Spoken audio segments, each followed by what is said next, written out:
Welcome back. I'm Pat Colley, and I'm excited to share a fresh initiative we're launching here at D&D Ingredients.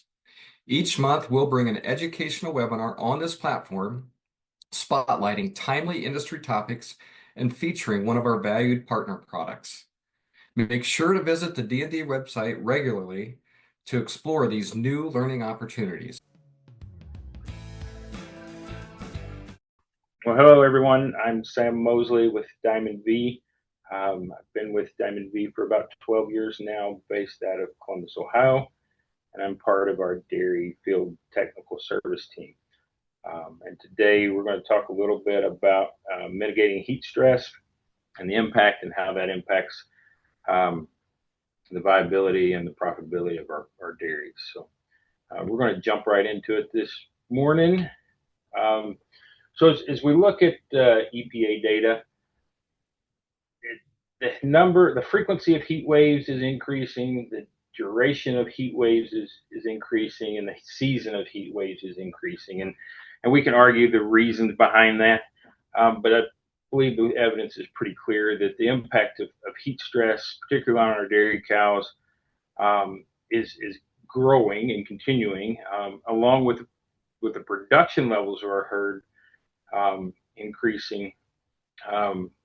Makes us pause a little bit to think a little bit more about how we're cooling these cows down. So what is heat stress? So it takes place when cows generate and absorb more heat than they can physically dissipate, right? And so cows are huge engines for fermentation, and that fermentation process is a exothermic reaction that blows off a lot of heat. These cows are generating a lot of heat.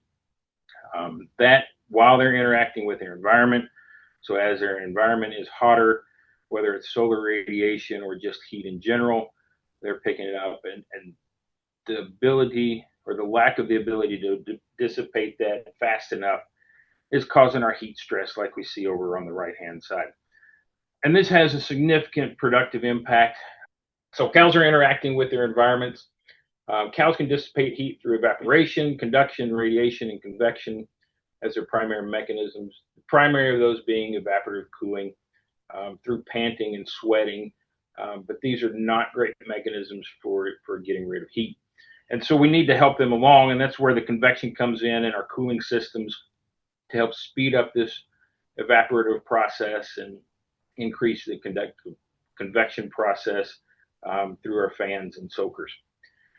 The impacts of heat stress, we certainly see a decrease in feed intake, up to about 35%, even 10 to 15% on our very well cooled dairies. This leads, certainly into a loss of milk yield.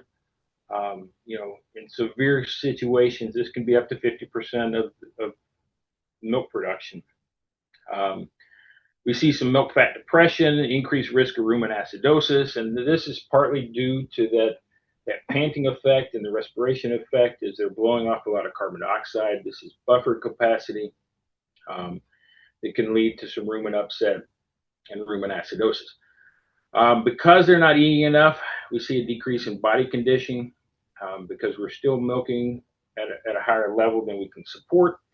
And then we certainly see some depressed immune function, and we'll see some increase in transition cow diseases and mastitis. And we've all seen the impacts that it has on reproduction, both short and long term. And so we'll kind of walk through this a little bit more. What does this mean for our high producing cows, and how much heat are these cows generating?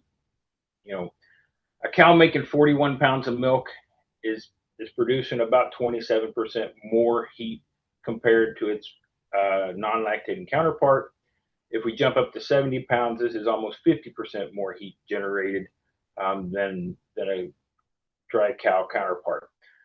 But milk production has a big impact on this. If we go from 77 to 99 pounds of milk, that threshold for heat stress may be reduced as much as 9 degrees. And so as our milk production continues to increase, we see a drop in those thresholds for heat stress. And it's not just a lactating herd problem, right? It affects the whole herd. Certainly in our dry cows, we're still seeing that same reduction in dry matter intake. We see increased immune function impairment, and subsequent loss in milk production and that early lactation. And these things all lead to increased early lactation disease and transition disease. Heat stress on the dry cows also impacting that growing calf in utero, and certainly we see reduced body weight, stature, lower average daily gains, less grain intake, reduced immune function, and ultimately this is going to impact the productive lifespan and the future production of that growing calf. We've all seen this chart. This is looking at the THI index, and it's looking at the relationship between temperature and humidity. And basically what this is showing us is that heat stress is occurring a lot sooner than we typically think about it, right? As we're walking through barns, our comfort level is not a very good indication of the cow's comfort level. So we might be able to throw on a sweatshirt on a 60-degree morning and walk through the barns where the cows are feeling pretty good at that point in time. But we start to see mild heat stress at about 68, a THI of 68. And what does this look like? So that would be about 72 degrees and 50% humidity, is when we start to see some mild heat stress. And in sustained mild heat stress, we start to see a little bit of milk loss. We might start to see a little bit of tick down in reproduction rates. As we increase, into that moderate range up above 72 THI, we're looking at somewhere around 85 degrees, 80 to 85 degrees. And again, this is highly dependent on humidity. So we reach that moderate heat stress range in low humidity areas in that mid 80s to 86, 87 degrees. But in high humidity areas, we're already at the level at about 75 degrees. And so it's really important to understand the relationship between temperature and humidity. And then as we get into that severe and that dangerous zone of heat stress is where we really start to see rapid increase in respiratory rates, and severe drops in milk production, and even death in some cases. So be aware, be vigilant about monitoring where we're at and how cows are responding to the conditions around. As we look at how much time cows are spending, the panel on the right, on the left, is looking at hourly data from January 1 through December 31st of 2021. So a full year's worth of data every hour. And so there's 86,000 data points on here. And if we draw that cut mark there at 68 degrees, or THI, an ambient temperature of 68 degrees, we start to see cows are in that heat stress range about 30% of the year. And so this can be a huge impact. And again, it's impacting more cows than we think because it's starting sooner than we think.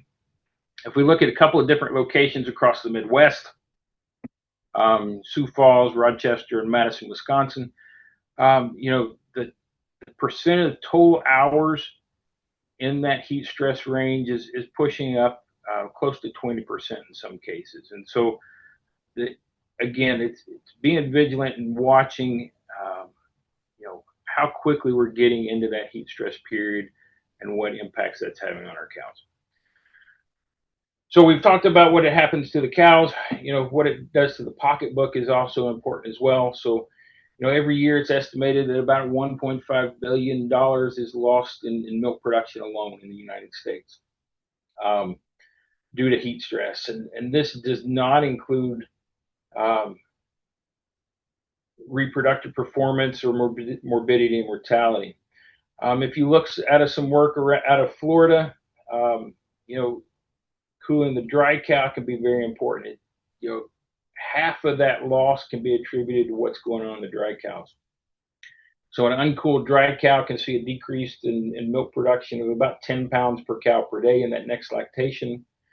And it's estimated that probably 90% of our cows in the U.S. could be profitable, or we could be 90% of our farms in the U.S. can be profitable when we're cooling those dry cows.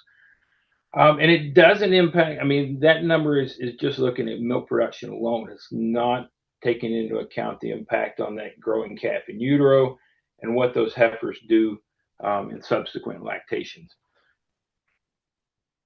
So we've got some tools for mitigating heat stress. Our physical tools, shade. This would be shades in pastures or dry lots. Certainly includes our barns here in the Midwest. We've got fans, making sure that they're working appropriate, and we're checking the maintenance on them, and sprinklers and soaker systems in the barn. And so these are all things that we can do to physically cool cows.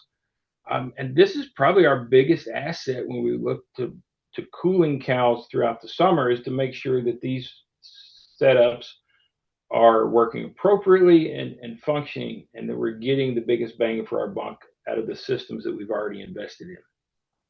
On the management side, there's some things we can do. Certainly providing more fresh, clean drinking water is important. We often see dairies put in mass drinkers as we come out of holding pens back into pens. Adjusting feeding times is one thing that we see some dairies do. We'll switch from morning feeding into afternoon to evening feedings. And this is really just about providing fresh feed at times when cows really want to start eating. So typically cows will start to cool down in that time frame after midnight or so. And so if that feed can be 10 or 12 hours fresher when they want to go in and eat, then they'll eat more of it. We certainly need to have access to feed, and so feeding more often. Again, that's going back to providing fresher feed. But then increasing push-ups is important, because we want to make sure that when cows want to eat, the feed is available in there. More recently, we started to look at some nutritional things that we can do to impact heat stress. Certainly, electrolytes have been around for a while. Our nutritionists are often formulating in additional bicarb to help with that buffering capacity. We've got some products like DCAD Plus that are trying to replenish some of that potassium that's lost through that sweating. We often see energy density increasing in these diets, because we know cows are eating less, and so we want to try to keep that total energy consumption high, and so we'll increase the density. More recently, we've seen some additives come in, and that's kind of where I want to focus on for the rest of this talk, is looking at some of these additives, and particularly Ice Plus from Diamond V. Before I get into Ice Plus, though, those of you that have been around a while have probably heard us talk about XP and XPC during heat stress. And what we've really seen here is these products are really built around stabilizing that rumen function during these heat stress events. And so these cows are more prone to acidotic type conditions. And so this is looking at 9 different trials that we've done during heat stress conditions, and these are all controlled trials. In all 9 of these trials, XP and XPC have shown a positive benefit in milk production over control. As we look at milk fat, we in 8 of the 9 we've had a positive impact. And again, if you look at the dates on these, we're looking at 2000 and prior to when these trials were run. And so at first glance, you might look and say, well, there's not much milk fat there relative to what we're doing currently. But if you remember back in that time frame, a 3.2 to 3.5 was pretty common for our Holstein breed. And so they're not really out of line. It's just we've changed how we feed cows these days and the genetics behind those cows. So as we move into Ice Plus, it's really built around three main effects. And it's hydrating that cow, working at the cellular level, helping that cow stay cool by dissipating heat faster. And then as those respiration rates go up, we see an increase in radical formation, free radical formation. And so there's an antioxidant component in there that's helping protect those cells. And so again, we're looking at cooling the cow at the cellular level. And so it's a 3-prong approach. It contains an osmolyte, a vasodilator, and an antioxidant package. And so that osmolyte is not an electrolyte. They work in a similar fashion, but an osmolyte is a molecule that pulls water in with it. So as it is absorbed by the cell, it's keeping that cell hydrated. The vasodilator increases blood flow, particularly to the surface of the skin, and that's where our heat exchange occurs in our cows. And so as we can increase blood flow to that skin level, we help those cows cool down faster through those convective and evaporative sources. And again, as respiration rates go higher, our metabolic rate is increased. And so that antioxidant component is there to protect from free radical damage through that metabolic system. So again, we're trying to hydrate these cows at a cellular level. Again, we want to maintain that hydration throughout. And it is different than an electrolyte, right? And so it's not using salts. And so if you're looking at it in a dry cow situation, it means that it's safe for it's DCAD neutral. And so if you're balancing for DCAD in those dry cows or close-up cows, it's not going to be a huge impact. It does take some time to build up, and so we want to start it early during that heat stress season. And again, it's really the second component of this is cooling and protecting, and we want to facilitate that heat dissipation. And again, we're trying to protect that cell at the cellular level. So as we look at what's going on in our barns from a heat abatement standpoint, during this early spring, as we go into summer, the barn is a fairly comfortable place. It's cooler, but as time goes on, we start to build that heat up in the barn. Through the early summer, each bout of stress that the cow goes through is going to have more damaging effects. And then by late summer, early fall, we really get into those dog days of summer, where often we're still seeing nighttime temperatures at, late midnight temperatures at 80 degrees and 80% humidity. And at this point in time, we've really taken a toll on what cows can recover from. And so this is when we really want to make sure that protection is there and available for cows. So from a practical standpoint, what does feeding Diamond V Ice Plus look like? So it is a body weight based product. And so as we look at feeding rates in our growing heifers, we're looking at about 12 grams per day. In our lactating Holstein cows, that would be a full dose would be 18 grams per day. For Jerseys and beef cows, a little bit smaller, moderate body size, we can drop that down to 14 grams. But then in our dry cows, our Holstein dry cows, we want to be back up at that full dose of 18 grams per head per day. When does it go in? Really, it's based on your historic weather patterns, right, and what you think it might be. And if you think back to last summer, we were pretty hot pretty early and stayed hot all summer long. And so if we use that as an indication, you'd probably be looking at early to mid-May as the startup. We really want to see it going in when nighttime temperatures are above 60 degrees Fahrenheit. And we want to continue feeding it through that late summer, early fall to when nighttime temperatures are dropping down below that 60 degrees. And this is the temperature where cows can really start to get some relief from that heat stress. From a cost standpoint, it is about 15 cents per cow per day. And if we're looking at about a 100-day feeding period from mid-May to the end of August, that's 100 days. So you're looking at about a $15 investment per cow per day. So Ice Plus is new to Diamond V. This is our second year under our umbrella, but it's not necessarily a new product in the industry. And so we've got some research that backing this up from repeated use in rations and field trials. But what I want to share with you is some of the controlled studies that we've looked at. And it's important to look at controlled studies, particularly on these heat stress products, because when you put it in, most everybody's dropping milk production already. And so if I put a product in and we lose milk production, you have to really question how effective was it and how much milk did it conserve. And that's really what we're talking about. We're talking about a conservation of milk production when we're looking at these heat abatement products. So what we see traditionally with Ice Plus, is certainly we see a positive impact on milk yield. We're seeing a positive impact on reproduction from both egg and embryo quality as well as conception rates. And one of the interesting things is we continue to see an improvement in body temperature management, where these cows are maintaining lower body temperatures through these heat stress events.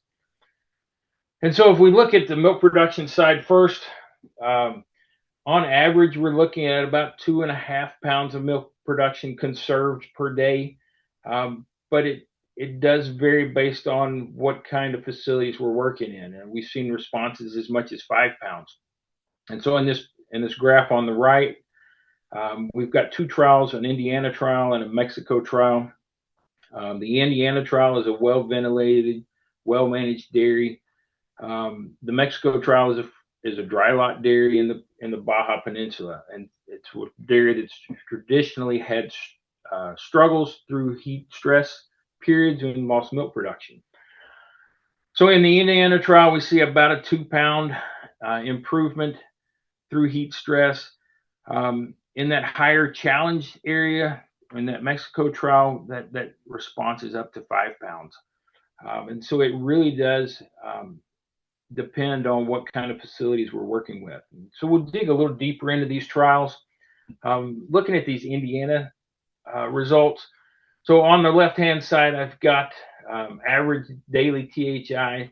And what we can see here is that we run into about 6 different heat abatement or heat stress periods. But overall, it's not a tremendously stressed herd. But they do have some heat stress events through there. And so the product actually went in this case in July. So once it's already the heat stress season has already started and continued through the end of August. And so in our pre-trial period, the milk yield on the control was about 98 pounds. We're sitting there at about 98 pounds on the ice plus cows as well. Dry matter intake was about 59 pounds for both groups. As we get into the feeding phase is where we start to see these cows separate. These ice plus cows are now making about 2.5 to 3 pounds more milk on a milk yield on a daily basis. And they're doing that by eating more feed, right? And so we're seeing about a pound more increase in intake from these cows. What's interesting is once we stopped feeding at the end of August, we looked at kind of that post-feeding phase. And what we saw is that there's still a couple of heat stress periods in that post-feeding phase. And that carryover effect that we see is pretty substantial. So we're still making about 2 pounds more milk from these ice plus treated cows.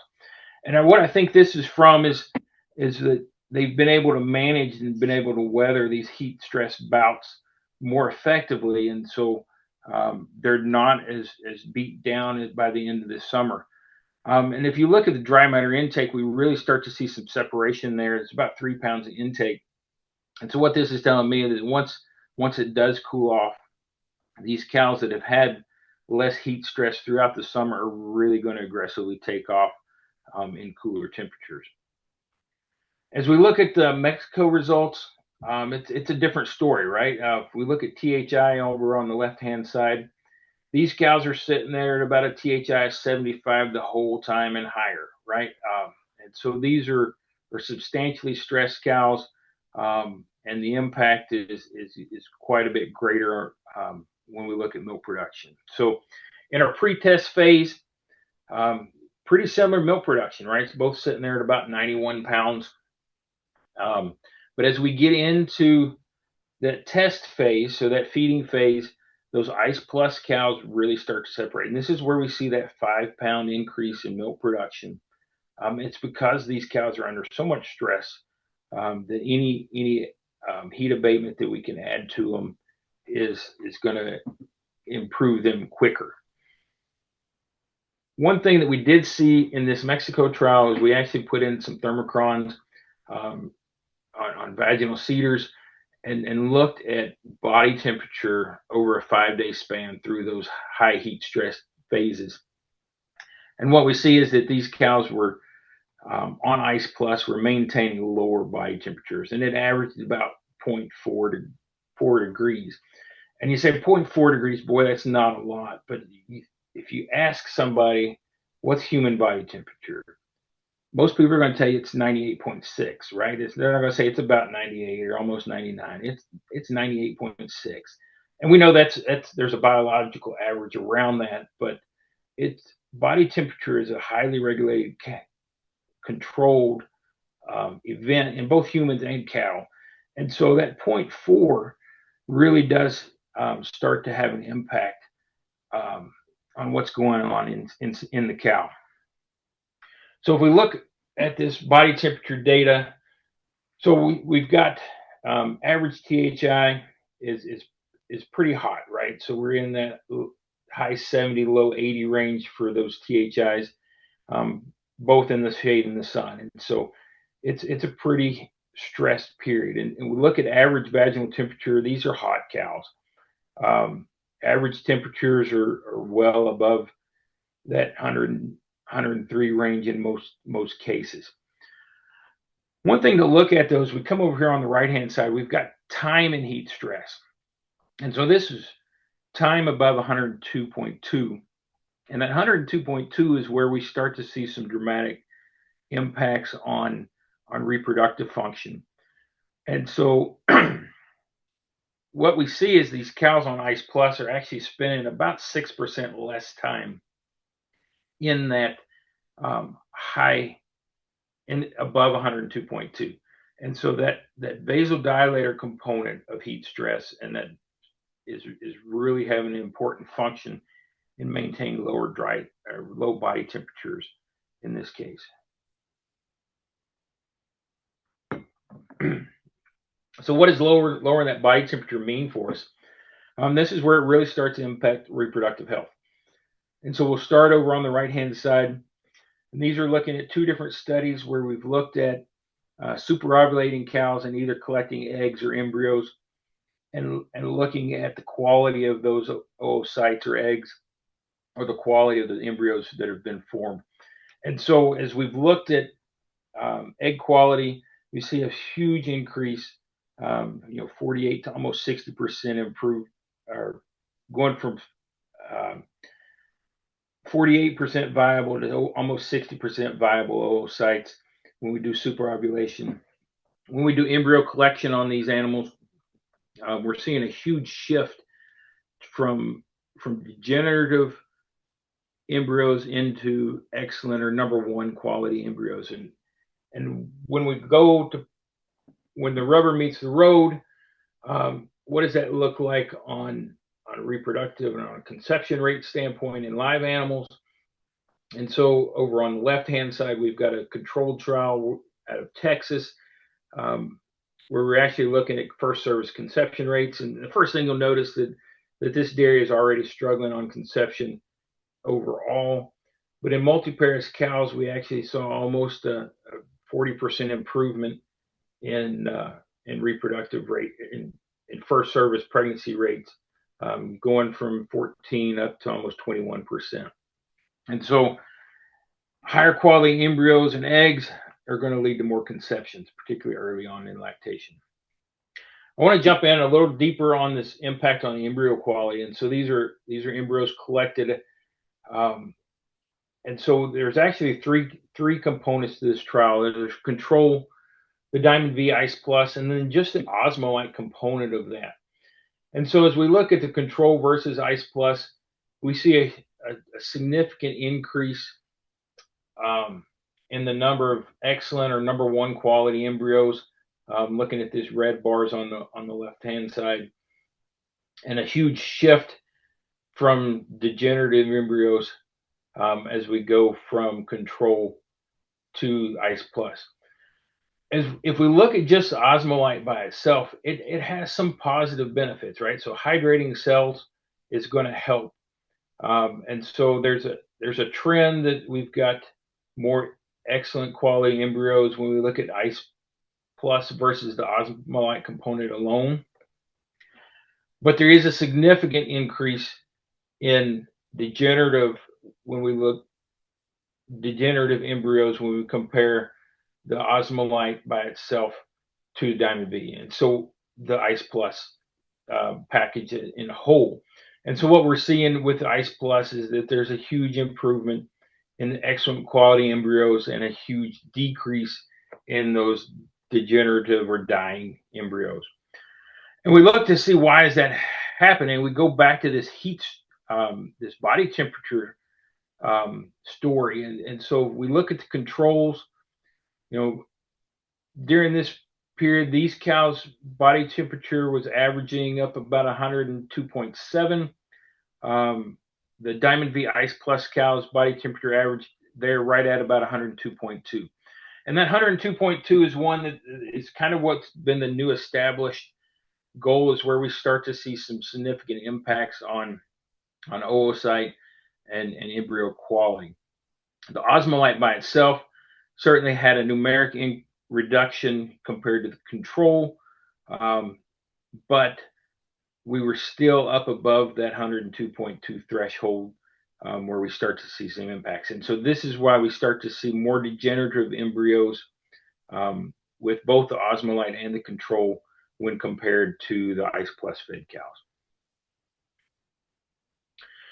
So from kind of wrapping up, Ice Plus really is there to support the whole herd, right, during heat stress. And so from a production standpoint, it's going to help cows recover quicker and really help endure those consecutive heat stress events.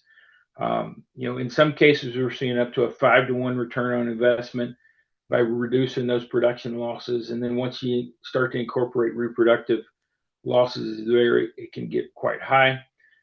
It is a proven product, right? It's been in the market for about 20 years. And so we've seen how it performs on herds. We've got field trials on it, and we've got these controlled studies on it. Kind of wrapping up, we'll touch on this dry cow event one more time. It is safe for dry cows. It's DCAD neutral, and so there's no adjustments needed when you're looking to formulate that into a DCAD balanced ration. And the last thing with dry cows, if we're looking to maybe strategically feed it, and so certainly with the economic market where we're at currently, if we look to where we might strategically place ice, this dry cow area might be something to consider. And so this is actually not Diamond V work. This is work out of the University of Florida. Many of you have probably seen it. It's Laporta and Jeffrey Dahl. And it's some pretty interesting work where they looked at heat stress and its impact on the dam, the daughter, but even taking that a step further into the granddaughter. And so we're looking at 3 generations of livestock here. And so what they're showed here is there's heat stress has an impact on the cow that's stressed, the calf that's growing in utero in that cow, but we're likely having some programming impacts on the eggs that are being formed in that calf in utero. And so what they're observed in these early studies is that there's about a 6.5 pound improvement in milk yield, particularly in that first 8 weeks of lactation in that cooled dry cow. The daughter of that dry cow is seeing 5 pounds more milk across the first 3 lactations. And so that can be a huge impact on total lifetime performance of these daughters. As we take it a step further, the granddaughters of these cooled dry cows are making almost 3 pounds more milk across that first lactation. And this is some early work. They've done some follow-up work with that that's starting to show this more solidifying this research. But as we start to look at where we want to see it, ideally, I think we can make a case that it goes in every cow every day during these heat stress periods or a heat stress season. But if we're really trying to be cautious with rations and expenditures in rations, maybe considering that far off and close up, it may be into early transition would be a really good place to plug this in at. And so with that, we'll wrap up. Appreciate your time. I know you're all quite busy. We appreciate your business. And if there's any questions, my email's there. Please feel free to reach out to me. So thank you very much. Thanks for tuning in. Don't forget to check our product page for featured products and promotions throughout the year. Connect with us on LinkedIn or share your thoughts and topic suggestions directly with me at pat@ddingredient.com. We look forward to hearing from you.